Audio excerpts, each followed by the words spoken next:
Shema Yisrael, Shema Yisrael, Shema Yisrael, Shema Yisrael, Adonai Elohim, Adonai Elohim, Adonai Echad.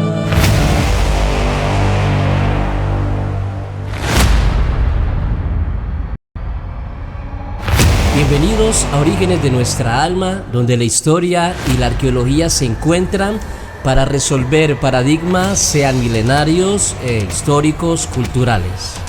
Hoy, en jueves especial en Orígenes de nuestra alma, con el licenciado en teología Carlos Andrés Hernández Valencia, en la ciudad de Pereira, Colombia. Hoy tenemos un tema demasiadamente interesante: la apología contra la gnosis desde una perspectiva teológica. Ok, en ese trasfondo histórico y teológico, varios autores o catedráticos de filosofía e historia, exégesis, etc., han intentado reunir la información pertinente para dar a luz sobre lo que triangula el pensamiento de la gnosis en esta investigación exegética.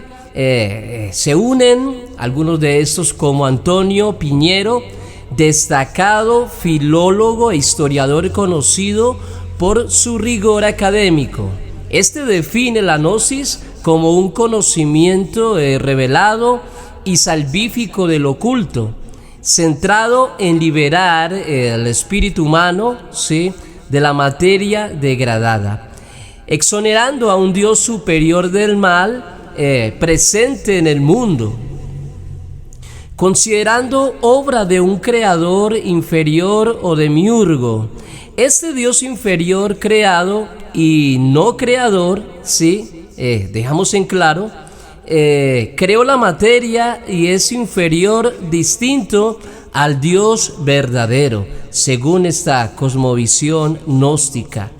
En algo que no estoy de acuerdo personalmente como autor y escritor y teólogo con Antonio Piñero, ¿sí?, de esta perspectiva de la que estamos hablando, es que según su exégesis, su interpretación, él considera que el Evangelio de Juan es un texto gnóstico y dice que fue el primero de la historia, ¿sí?, y que es fundamental entender la gnosis para entender los orígenes del cristianismo. Bueno, yo diría, personalmente diría yo, más bien, sí, para entender al enemigo teológico del cristianismo, es fundamental conocer el engaño gnóstico, que se infiltró tanto en el judaísmo del siglo III a.C., en la helenización de la llegada de los griegos con su cultura politeísta de varios dioses y su filosofía racional del mito del logos, ¿sí? Ok, entonces de Tales de Mileto se conoce las primeras ideas filosóficas en la historia, ¿sí?, y él fue el primero denominado como filósofo. Tanto se infiltró en el judaísmo la gnosis, mis amados, como en la filosofía, por el encuentro en la afinidad entre los pensamientos, especialmente en la búsqueda de un conocimiento liberador. Igualmente la filosofía buscaba esto, algo intrínseco en el ser humano, ¿sí?, desde el huerto del Edén, el cual se busca la perfección, la eternidad, en ese contexto de Adán y Eva, ¿sí? La serpiente les mostró un conocimiento superior, oculto, liberador, en la pregunta retórica en dos dimensiones y suposiciones afirmativas totalmente diabólicas. En Génesis capítulo 3, versículo 5, dice la palabra: sino que sabe Dios que el día que comáis de él serán abiertos vuestros ojos y seréis como Dios, sabiendo el bien y el mal. La pregunta retórica es, ¿Dios sabe? ¿Dios no quiere que se abran los ojos espirituales? Porque seréis como Él. Este fue el engaño de la serpiente por medio de su gnosis. Adán y Eva les fue sembrado en su corazón definitivamente por la serpiente la duda de creer a Dios, ¿cierto? Y a sus mandamientos que no eran gravosos, como dice Primera de Juan, capítulo 5, versículo 3. La serpiente era astuta más que todos los animales. Habían cosas muy extrañas. Y hablaba, sí, caminaba posiblemente, caminaba erguida, sí. Un total misterio que hasta el día de hoy los teólogos nos preguntamos al texto. Entonces, si la serpiente hablaba era porque tenía raciocinio, y si era astuta tenía inteligencia, pero para engañar con algo muy significativo, su gnosis, su conocimiento en el griego, ¿sí? Su saber, etcétera, etcétera. Pero era un saber contrario al del Creador. Ella explicaba y contradecía lo que dijo Jehová en el huerto, lo que dijo Yahweh en el huerto, ¿sí? Con su astucia, digo maldad, ¿sí? En otras palabras, creo que la duda al mandamiento dado por Dios, como dice el profeta Isaías, sembró la duda, ¿sí? En Isaías capítulo 5, versículo 20, nos dice la palabra, a lo bueno dicen malo y a lo malo bueno, ¿sí? En su habilidad, la serpiente, en su retórica, esta es su habilidad, su comunicación afectiva, la seducción, la gnosis, de un conocimiento oculto, revelado y salvífico que libera, ¿sí? Como lo explicó el agnóstico Antonio Piñero. En las posturas de Antonio Piñero, en sus posturas basadas en la duda racional y en la no o sí existencia de Dios, es su postura teológica, su creencia, ¿sí? Recordemos que en la duda del principio se aprovechó ella, la serpiente, ¿sí? De este ser diabólico se aprovechó de Adán y Eva por medio de la duda. Entonces, Antonio Piñero dice que el Evangelio de Juan es un texto totalmente gnóstico, ¿sí? Algo que el mismo Juan lo contradice en Apocalipsis capítulo 12, versículo 9 dice la palabra y revela que la serpiente del Génesis era una serpiente que fascinaba y le llama aquí en Apocalipsis el gran dragón, la serpiente antigua, que se llama Diablo y Satanás, y dice en su gnosis, por medio de su gnosis, engaña al mundo entero. Entonces, esta fue arrojada a la tierra, dice el texto, lugar, ubicación geográfica, la tierra. Por esto estaba en Génesis y no andaba sola, dice el texto, que tenía compañía. La compañía de la serpiente eran sus ángeles que fueron arrojados con este. Interesante. Según lo que ha explicado el primer gnóstico, no fue Simón el Mago, como lo escribió Ireneo de León u otros candidatos como Valentín de Alejandría del segundo siglo, o Samael Aún Weor, el fundador de la gnosis moderna, o Jules Doinel o Karl Kellner, el fundador de la Otto, ¿sí? O Aleister Crowley, que fundó la religión de Telema con el lema utilizado por muchos músicos rockeros como Led Zeppelin, The Beatles, Ozzy Osbourne, etcétera, etcétera. Incorporaron el lema de estos rockeros, de estos músicos, era haz lo que quieras, un lema definitivamente de Aleister Crowley. Entonces todos estos fueron gnósticos que han trabajado en la reinterpretación de la gnosis, tratando de unificar todos los conocimientos en uno solo. Y en este intento de hacerlo se le ha llamado sincretismo. La gnosis antigua integró, siempre quiso integrar desde el principio, ¿sí? E integró en la medida del tiempo el platonismo con ella, las religiones orientales, la mística judía, la mística de los árabes, la mística de los chinos, la mística de los medopersas, de los babilónicos, de los egipcios, aún del mismo cristianismo. Y ahora, mis amados, con la nueva era, ha entrado fuertísimo a unificar todo este tipo de conocimientos, dentro de los cuales también se le llama gnosis, o hace parte de la gnosis, a la misma masonería. Ok, entonces, esto es algo que la serpiente desde el Génesis está haciendo y sigue haciendo. Cada vez que hay variantes nuevas de gnosis, sumergiéndola en la cultura degradada, que según Wolf sucede en la pérdida de la autonomía de la psiquis humana enferma, el consumismo, yo diría la pérdida de valores de la misma familia nuclear, lo que se llama padre, madre e hijos. Hoy han acabado esta estructura, o lo quieren seguir haciendo, sí. Quieren acabar el orden divino de Dios establecido por Él. Entonces, algo que solo importa a Satanás, sí.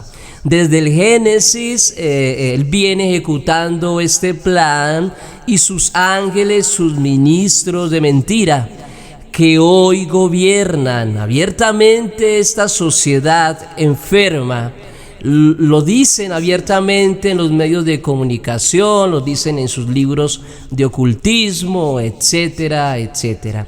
Volviendo, mis amados, a la gnosis y a su origen, ya sabemos de dónde viene y proviene su origen, del padre de mentira, que viene desde el huerto del Edén. A comparación de las religiones de misterio descritas anteriormente, el cristianismo primitivo consideró a la gnosis una herejía debido a su mal interpretación de salvación a través de un conocimiento secreto, y no por fe o por gracia en Jesús, sino por gnosis. O sea, la salvación del gnóstico es por medio del conocimiento de la gnosis interior, que se encuentra dentro de él una chispa divina secreta, liberándolo de la ignorancia y del mundo material creado por un falso Dios que fue creado. A este Dios en minúscula, como le llaman ellos, tiene un nombre, y este nombre se llama el formador de la materia, o el demiurgo. Esta salvación, según el gnóstico, no se logra por medio de la fe o buenas obras, sino por medio de la iluminación interior integrada, ¿sí? De muchos conocimientos esotéricos, místicos, interiores, ¿sí?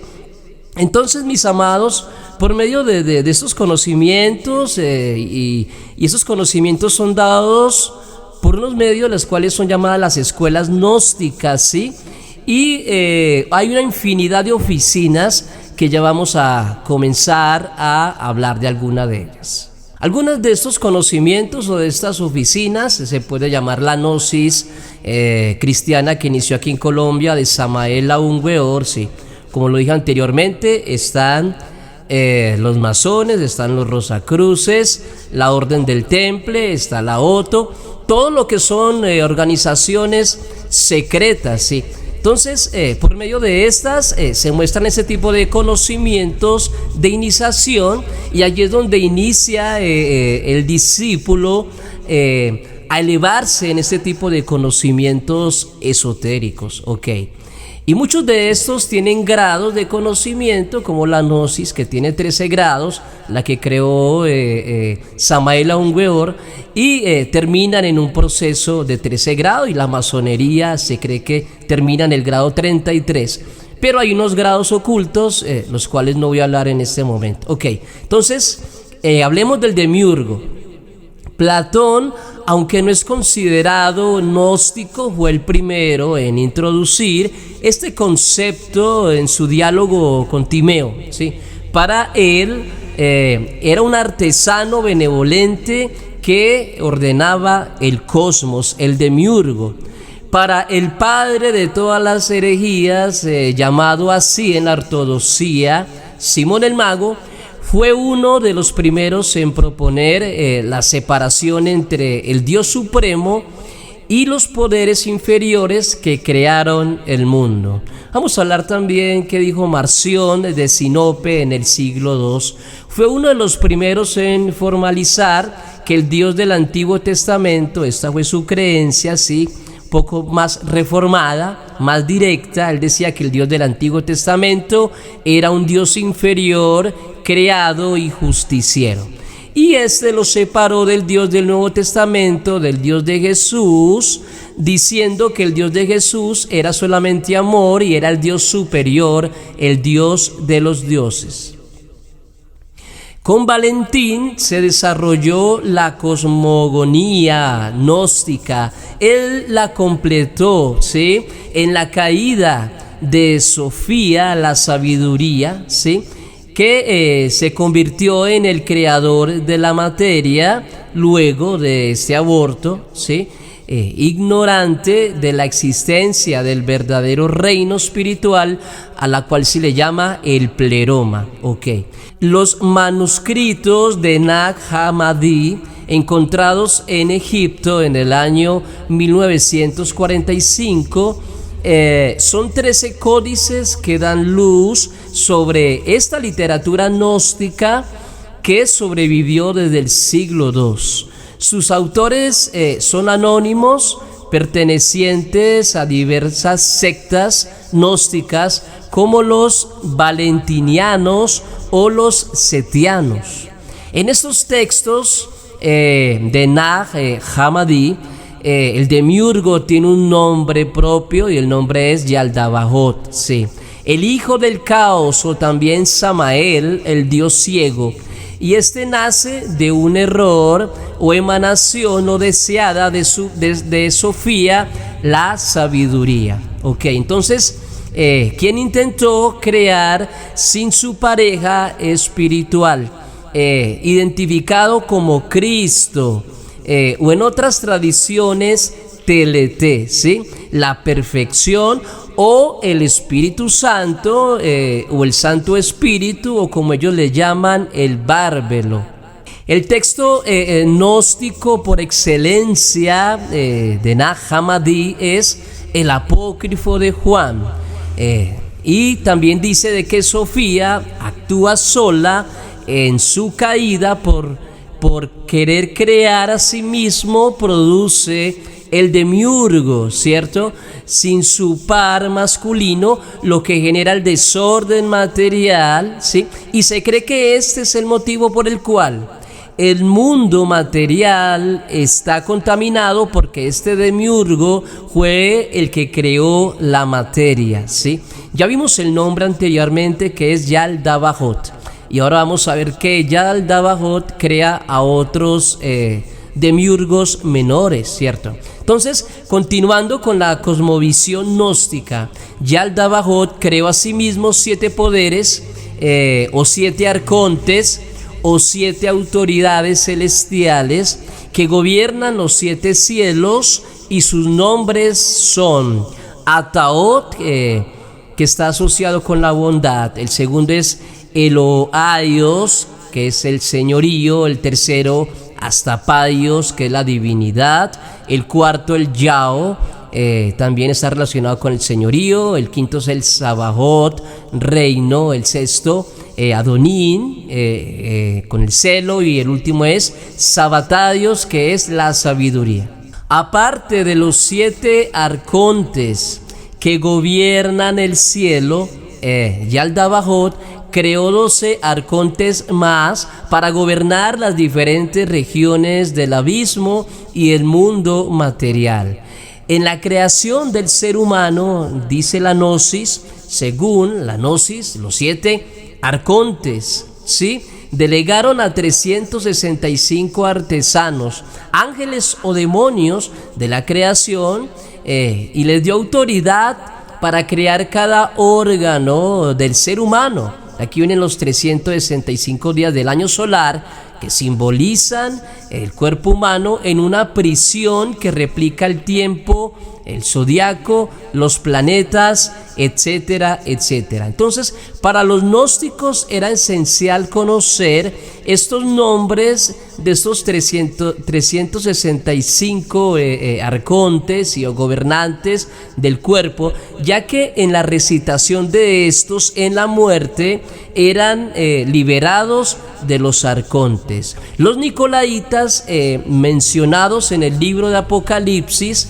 creían y tenían conocimiento de esta gnosis para justificar una libertad moral absoluta, conocida teológicamente como antinomianismo. Esta palabra derivada del griego anti, que es contra, ¿sí?, y nomos, que es ley, es la doctrina que sostiene que somos liberados por la gracia de la obligación de cumplir todo tipo de leyes morales. Entonces, esto fue considerado una herejía en el primer siglo por los padres de la iglesia, porque la fe muestra las obras, como dice el libro de Santiago, y un cambio moral en el ser. Entonces, esta herejía fue adoptada por muchos gnósticos y creían que el pecado no traía consecuencias al considerar la salvación por gnosis independiente de la conducta moral humana. Entonces, hermanos y amigos que me están escuchando acá en este momento, siguiendo con el tema de esta noche, el apóstol Pablo ya había visto esos pensamientos gnósticos y conductas extrañas en algunos creyentes, el cual escribió en Romanos capítulo 6, versículo 15, ¿qué pues pecaremos?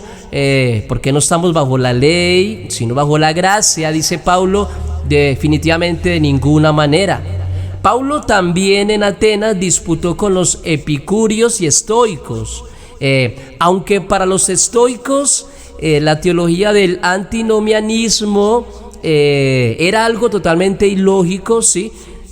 Porque ellos creían en la ley natural o el logos, digna de una vida con orden, armonía, una vida moral, una vida con virtud, ¿sí? Y el resultado de todo, de creer en lo que ellos creían, era totalmente la moral.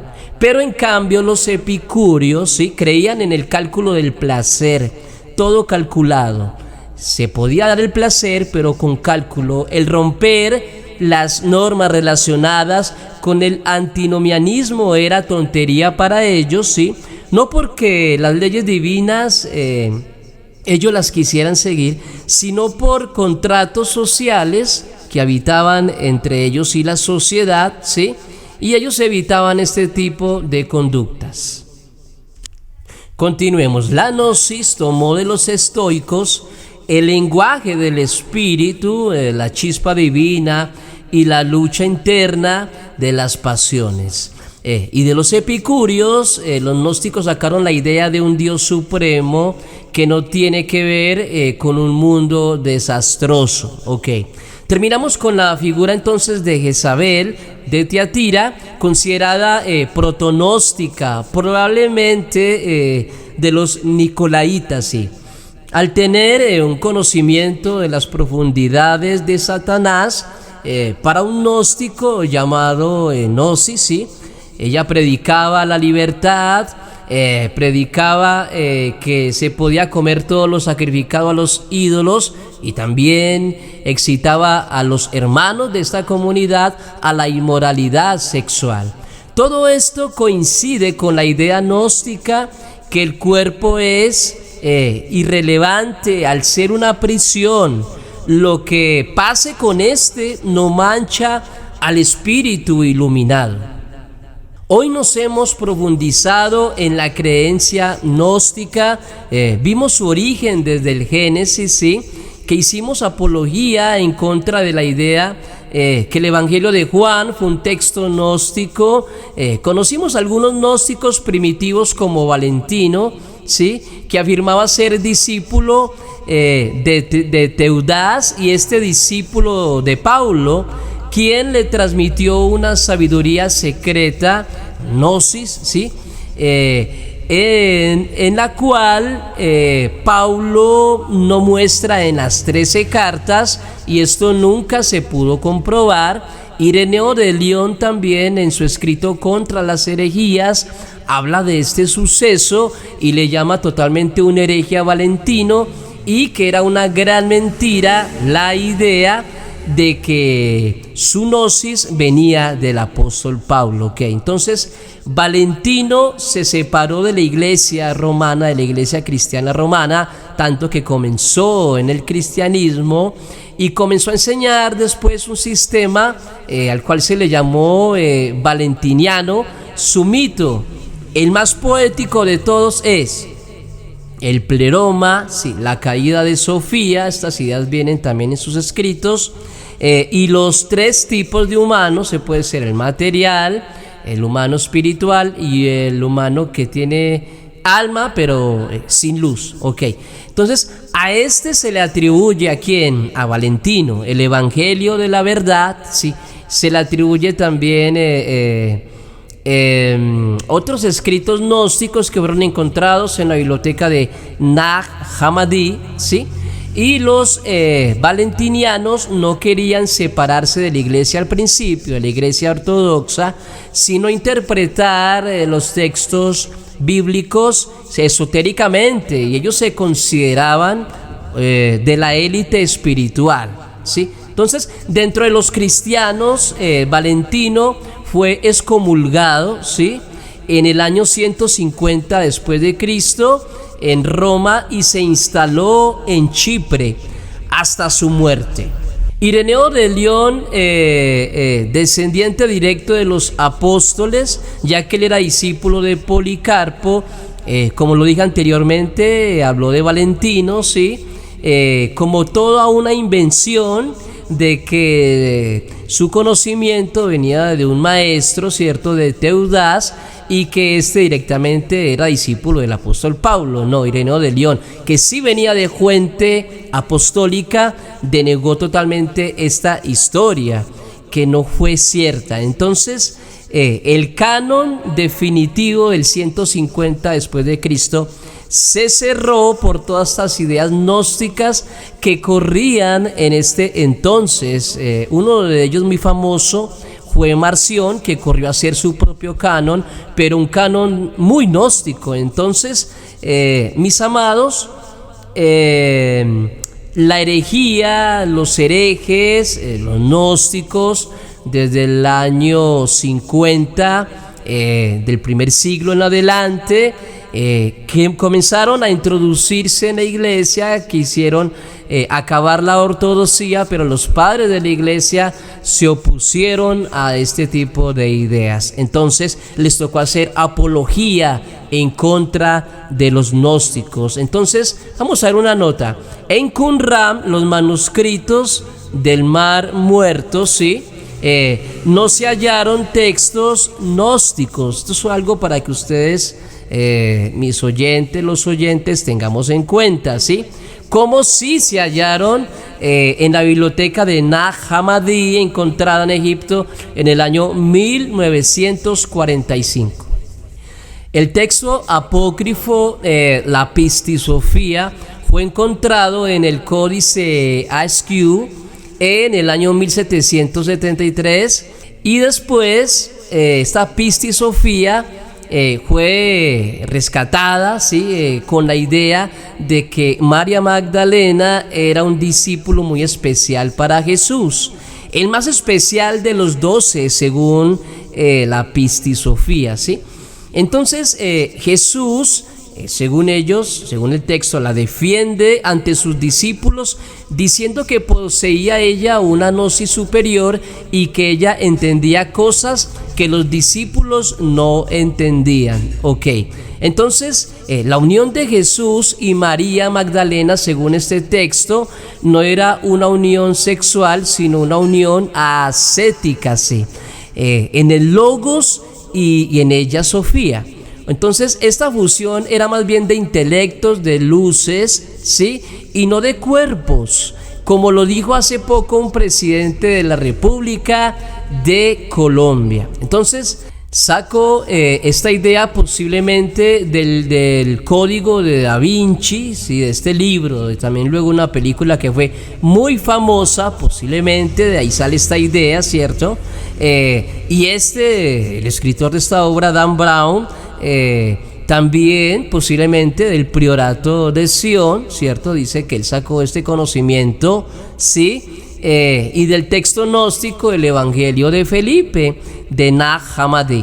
Pero en este texto gnóstico de Felipe, la unión era gnóstica y no era una unión sexual, ¿sí? Porque ahí en este texto se habla de un beso que tuvo Jesús con María Magdalena, pero este era un beso simbólico, ¿sí? De un soplo de sabiduría y no como un acto sexual. Entonces ya hemos terminado hoy en la introducción a la gnosis, ¿sí? Luego tocaremos la interpretación de estos, pero ya mirándolo desde una forma bíblica, con qué textos bíblicos es que el gnóstico se fundamenta, atribuye, digamos, su peso teológico para debatir en contra del cristianismo o del mismo judaísmo. Entonces, en el próximo video vamos a hacer apología en contra de este tipo de interpretaciones que, según ellos, tienen una sabiduría mayor que la de los mismos cristianos y la de los mismos judíos, ¿cierto? Pero definitivamente, como dice Pablo en Gálatas capítulo 1, versículo 6 a 10, esto es un evangelio totalmente diferente, protonóstico, y un evangelio para nada ortodoxo. Ya hemos terminado con la temática y continuaremos próximamente entonces con la segunda parte de la gnosis. No te pierdas el siguiente programa aquí en Orígenes de Nuestra Alma con el licenciado en Teología Carlos Andrés Hernández Valencia, donde la historia y la arqueología se encuentran para hallar explicación a paradigmas históricos, culturales. No te pierdas el siguiente programa. Hasta pronto.